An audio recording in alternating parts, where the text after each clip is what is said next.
नमस्कार, आप देख रहे हैं सी न्यूज और मैं हूं ज्योति अरोड़ा। आइए नजर डालते हैं इस वक्त के न्यूज बुलेटिन पर।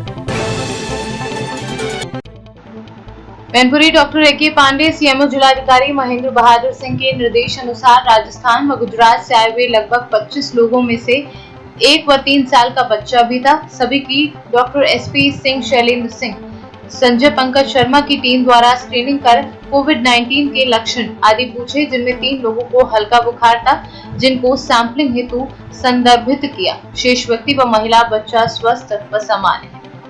मैनपुरी से सीनियर संवाददाता अंकित उपाध्याय की रिपोर्ट।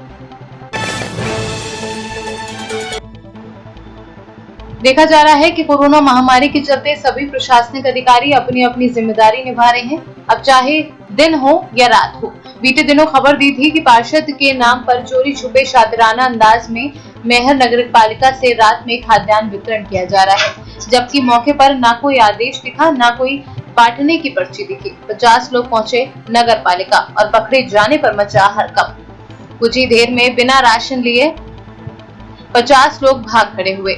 इस पर मैहर नगर पालिका सीएमओ अक्षत बुंदेला ने पूर्व में सतना कलेक्टर द्वारा जारी किए गए पत्र को दिखाकर बताया कि हमारे पास अनुमति थी, लेकिन पत्र देख अभी भी कुछ संशय बना हुआ है।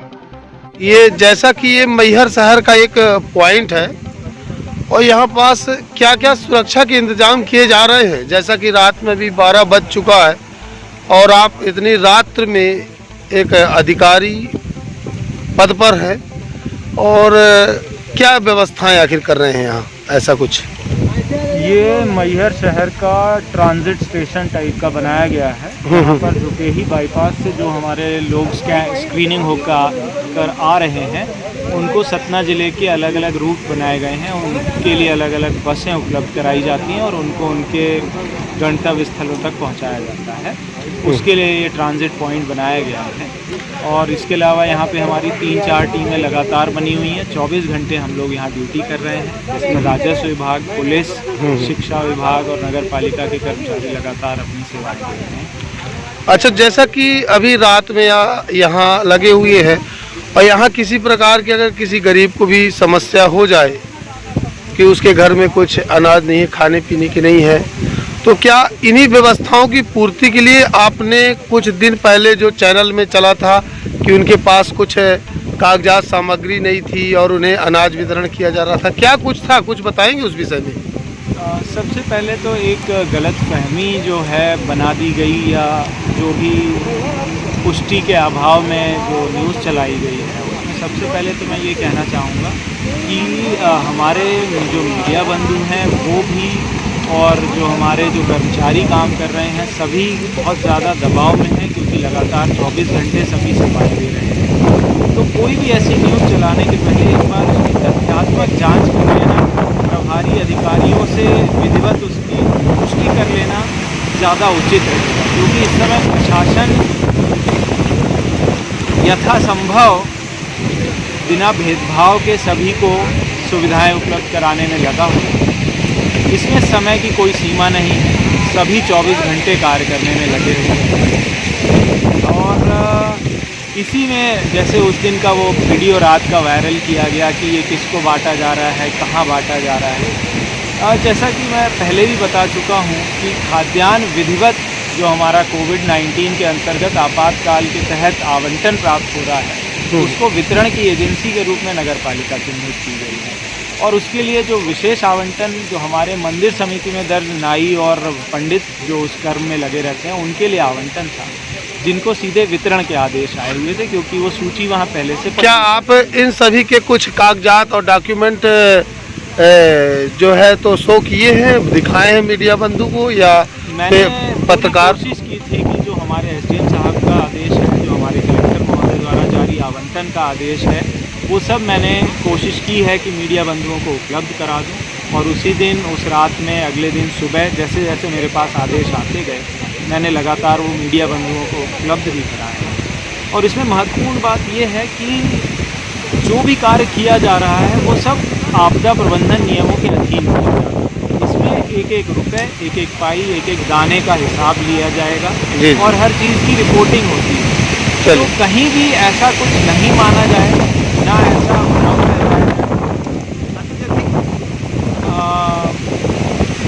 दूसरी स्थिति जनित कर देता है, क्योंकि जो हम लोगों को निकलने नहीं दे रहे हैं और फिर अगर हम कहीं उनको बुलाते हैं कि भाई ये आवंटन आपको दिया जा रहा है और वो लोग वहाँ आते हैं, तो कहीं ना कहीं एक जिम्मेदारी भी बनती है कि इसको गंभीरता से लिया जाए। भड़बड़ मच जाना सही बात है, वो ज़रूरतमंद लोग हैं, वो नहीं समझते अगर हम उनसे सीधे दस्तावेज की बात करें। जैसा मैंने कहा कि वो सूची पहले से ही रजिस्टर्ड लोगों की है जिनको हमें खाद्यान्न देना है। तो मेरा एक निवेदन है, क्योंकि ये काफ़ी दबाव का समय है, पूरी गंभीरता और जिम्मेदारी से काम करें। समस्त प्रशासन, समस्त कर्मचारी यथासंभव प्रयास कर रहे हैं कि हम स्थितियों को नियंत्रण में रखें। चलिए, काफ़ी हवा भी चल रही है और काफ़ी दुविधा भी ऐसी महसूस हो रही है कि कुछ बड़ी घटना ना हो जाए यहाँ। तो अपन चलते हैं अब, और इसकी पुष्टि तो आपने कर ही दी, और जितना भी अच्छा प्रयास होगा हम आपके बिल्कुल प्रयास में लगे हुए हैं। सफलता आपको मिले और सफलता मिलेगी। कोरोना हारेगा, भारत जीतेगा। सतना से सीनियर संवाददाता कुलदीप द्विवेदी की रिपोर्ट। जसपुर जिले में कलेक्टर नीलेश कुमार महादेव व क्षीरसागर के मार्गदर्शन में नोवेल कोरोना वायरस कोविड-19 के संक्रमण में नियंत्रण एवं रोकथाम को लेकर देश एवं राज्य में निर्मित लॉकडाउन की परिस्थिति के दौरान पिछले 1.5 मास से जिले के राहत शिविरों में ठहरे झारखंड के करीब 210 प्रवासी मजदूरों एवं अन्य लोगों को रविवार की सुबह जिले की रणजीता स्टेडियम में बिस्किट, पानी व स्वल्पाहार कराकर 5 बसों के माध्यम से उनके गृह ग्राम के लिए रवाना किया। जसपुर से सीनियर संवाददाता दीपक वर्मा की रिपोर्ट। झांसी जिले में किसानों की समस्या बहुत ही खराब होती जा रही है। योगी सरकार किसानों के लिए बड़े बड़े वादे कर रही है कि किसानों के साथ किसी भी प्रकार की कोई लापरवाही नहीं की जाएगी, लेकिन मऊ रानीपुर तहसील के अधिकारियों ने किसानों के साथ बड़ी ही लापरवाही की जा रही है। किसानों ने लाखों रुपयों का कर्जा लेकर खेती के लिए लागत लगाई हुई थी, लेकिन किसानों के साथ अनदेखी की जा रही है। अधिकारियों ने किसानों के फलों को न लेने से अचानक मना कर दिया है, जिससे किसानों ने सड़कों पर ट्रैक्टर लगाकर जाम लगा दिया है। प्रशासन की लापरवाही की वजह से सोशल डिस्टेंस की धज्जियां उड़ाई जा रही हैं। कहाँ से हो आप? घाटकोटरा से। घाटकोटरा जी, कहाँ से माल कितना माल लेके आते हैं यहाँ रोज? रतन नदी से हम लोग 100-150 ट्रैक्टर पर डे के लाते हैं। 1 महीने से यहाँ बिक्री हो रही। आज मंडी गेट ने डीएम साहब और सचिव साहब ने मंडी अध्यक्ष ने गेट पर ताला डाल रखा है। हम लोगों की कम से कम हर किसान की 1.5 से 2 लाख तक लागत है। इस समय 10-12 हज़ार रुपये की पर ट्राली बिकती है। आज हम लोग सब लोग किसान भूख पर बैठे हैं, ना किसी के पास पैसे हैं ना कुछ है। लागत हमने कम से 2-3 लाख लगा रखी है।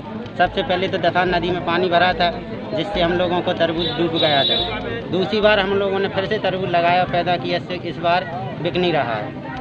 तो क्या वजह से मना कर दिया? कोई आदेश आया है क्या उनके पास? कोई आदेश नहीं आया। यहाँ पर 1 महीने से पर डे बिक रहा था, 10-12 हज़ार 15 हज़ार की ट्राली बिक रहा था। आज हम लोग सब लोग किसान पूरे सब लोग रोड पर खड़े हैं, किसी की भी तरबूज की ट्राली कोई की नहीं बिक रही है। हम लोग क्या करेंगे? भूखे मर रहे बच्चे। सबसे पहले हमने 1-1 लाख रुपए का बीज डाल रखा था, दवाई डाल रखी थी, इसलिए हमारे पूरे खेतों में सब तरबूज फल रहे। कोई अधिकारी आया अभी इसके बाद? आप कोई अधिकारी नहीं। हम लोग डीएम के बंगले पे भी गए थे, तो वे कह रहे थे यहाँ से जाओ, नहीं तो सारे लाठी से मारेंगे हम लोग। सचिव साहब, यहाँ पे मंडी में काफ़ी लोग किसान यहाँ पे खड़े हुए हैं अपना तरबूज लेकर के, जो काफ़ी दिनों से बेच रहे थे, लेकिन इस वक्त उनको अचानक रोक दिया गया है ऐसे लॉकडाउन की महामारी में। तो क्या वजह रही है ऐसे रोकने की आपकी तरफ से? इसमें ऐसा है कि हमारे नवीन मंडी स्थल में कभी इतने ट्रैक्टर नहीं आते थे, और कोरोना वायरस के बढ़ते प्रकोप की रोकथाम के लिए अपनी नवीन मंडी स्थल से अस्थायी रूप में दमेले कीड़ा स्थल पर सब्जी मंडी अस्थायी रूप से ट्रांसफ़र की गई है। वहाँ पर सुबह 6 बजे से 9 बजे तक का बिक्री का समय निर्धारित किया गया प्रशासन द्वारा। इसके बाद यहाँ पे तरबूज का कोई सुबह क्रय विक्रय नहीं होता। कुछ दुकानदारों द्वारा साजिश के तहत दिन में ये कुछ ट्रैक्टर बुलाने लगे, और अब इतनी संख्या में आने लगे। इनको 4 दिन से समझा रहे हैं, हजारों आदमी की भीड़ लग रही। सोशल डिस्टेंस का नियम का पालन नहीं हो पा रहा, लॉकडाउन का उल्लंघन किया जा रहा है इन लोगों के द्वारा। इनको बहुत समझाया बुझाया गया। किसानों से कहा कि जैसे ही खरबूजा आप लोग अपने खेत से बेच रहे हो, कैसे इसे बेचें, यहाँ मंडी में अनावश्यक भीड़ न लगाएं, लॉकडाउन चल रहा है। तो इसी क्रम में इन लोगों को समझाया गया, लेकिन उन्होंने आज जो है ये किराए होके और अधिक ट्रैक्टर लगा के ये जो है इकट्ठे हो गए हैं। सचिव साहब, किसानों के लिए भारी मारामारी चल रही है इस समय। किसानों ने काफ़ी लागत लगाई है, लेकिन ओलावृष्टि की वजह से परेशान हो रहे हैं। किसान बारिश से भी परेशान हो रहे हैं, लॉकडाउन में नहीं बेच पा रहे हैं। सरकार भी बड़े बड़े वादे कर रही है कि नहीं, किसानों के साथ कोई अन्याय नहीं किया जाएगा, फिर भी आपने माल रोक दिया। कोई आपके पास आदेश आया ऐसा रोकने का? हमें उच्चाधिकारियों के निर्देशन लॉकडाउन और सोशल डिस्टेंसिंग पालन कराने के आदेश हैं, और वो वहाँ स्थिति नहीं समझ पा रही दिख रही थी हमें, तो हमें उच्चाधिकारियों के जो दिशा निर्देश मिले उसी के अनुसार ये जो है इनसे कहा गया है कि अपने वहीं बेचें, यहाँ भीड़ ना लगाएं, अनावश्यक भीड़ नहीं लगाएं। तो क्या मंडी में आप वो लेके नहीं आ पाएंगे? उनकी खरीद नहीं होगी उनकी उसकी? नहीं, मंडी में जो है अगर सोशल डिस्टेंस के तहत आते हैं तो बिकेगा, लेकिन अनावश्यक जो भीड़ लगाएंगे, और ये आपने खुद ही देखा है कितनी भीड़ लगाए पड़े ये लोग, कैसे होगा? नहीं तो किसानों का माल लेके आएंगे, वो कहाँ लेके जाएंगे आपका, कैसे आएंगे वो? नहीं, ये लोग अपने जो है खेत से ही बेचते हैं, सीधा खेत से ही बेचे। तो मंडी में नहीं बिकेगा इनका माल? मंडी में इतनी भीड़ लगेगी, कैसे बिक पाएगा? ऐसे नहीं इतनी। तो इनको कोई नियम बताया जा रहा है आपकी तरफ से बेचने के? क्या नियम? हमारे यहाँ कोई नहीं बेचे जा रहे, बताए जा रहे हैं। फिर कैसे बेचेंगे वो? जैसे उनका खेत से बिक रहा, खरबूजा बिक रहा है, ऐसे ये बेचें। अब क्योंकि इस समय खेत से ही बेचेंगे कि आपकी मंडी में बिकेगा इनका या नहीं बिकेगा? मंडी में अगर सोशल डिस्टेंस के तहत आएंगे, सीमित मात्रा में भीड़ नहीं लगेगी, तब तो बिक पाएगा, नहीं तो नहीं, ऐसे नहीं बिक पाएगा। इतनी भारी मात्रा में आएंगे जो किसान आएंगे और व्यापारी आएंगे, पल्लेदार उतारने वाले हज़ारों की भीड़ लगाएंगे, तो ये संभव नहीं हो पाएगा। सोशल डिस्टेंस के नियमों का पालन नहीं हो पाएगा, लॉकडाउन का उल्लंघन हो जाएगा। नेताजी, आज किसानों ने यहाँ पे काफ़ी मात्रा में आकर के यहाँ पे तरबूज के ट्रैक्टर खड़े कर दिए हैं और एकाएक इनकी रोक कर दी गई है। क्या समस्या है इन लोगों की? देखिए, सबसे बड़ी चीज़ तो ये है कि उत्तर प्रदेश सरकार कह रही है कि हम किसानों को कहीं दिक्कत नहीं आने देंगे। ये किसान का कच्चा माल है तरबूज। आज ये कई दिनों से लगातार मऊरानीपुर मंडी में ये माल बेचा जा रहा है, लेकिन आज पता नहीं क्या हुआ, मंडी सचिव के द्वारा क्या बहाने बनाए जा रहे हैं कि यहाँ किसान 100 ट्रैक्टर आए हैं, यहीं तहसील के सभी गांव के ट्रैक्टर हैं, लेकिन किसी न किसी बहाने को लेकर वो तोल करने से मना कर दिया। किसान परेशान हो रहा है और साथ में सोशल डिस्टेंसिंग की धज्जियाँ भी उड़ रही है। शासन द्वारा कोई व्यवस्था नहीं की जा रही, किसान परेशान है। अगर उसका माल नहीं खरीदा जाएगा तो किसान बर्बाद हो जाएगा। 5 महीने से उसने तैयार की है फसल, आज तैयार है, कच्चा माल है, अगर नहीं बिकेगा, सड़ जाएगा, किसान बर्बाद हो जाएगा। कौन जिम्मेदार होगा? तो इसके इनके क्या सलूशन निकला है अधिकारियों के द्वारा?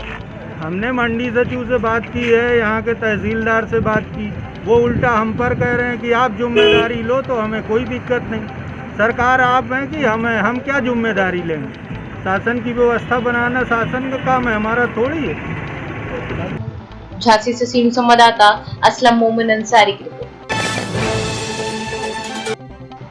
केंद्र एवं राज्य सरकार द्वारा प्राप्त निर्देशों के आलोक में दूसरे राज्यों में फंसे चतरा जिले के लोगों को वापस लाने हेतु बसों को रवाना किया गया। उपायुक्त जितेंद्र कुमार सिंह द्वारा छत्तीसगढ़, बिहार एवं उड़ीसा में फंसे चतरा जिले के प्रवासी मजदूरों व्यक्तियों को चतरा जिला वापस लाने हेतु जवाहरलाल नेहरू स्टेडियम से बसों से रवाना किया गया। चतरा से सीनियर संवाददाता मोहम्मद हिलाल की रिपोर्ट। इस वक्त के न्यूज बुलेटिन में फिलहाल इतना ही। देश और दुनिया की तमाम बड़ी खबरों के लिए आप देखते रहिए सी न्यूज। हर खबर आपके साथ, आपके हाथ।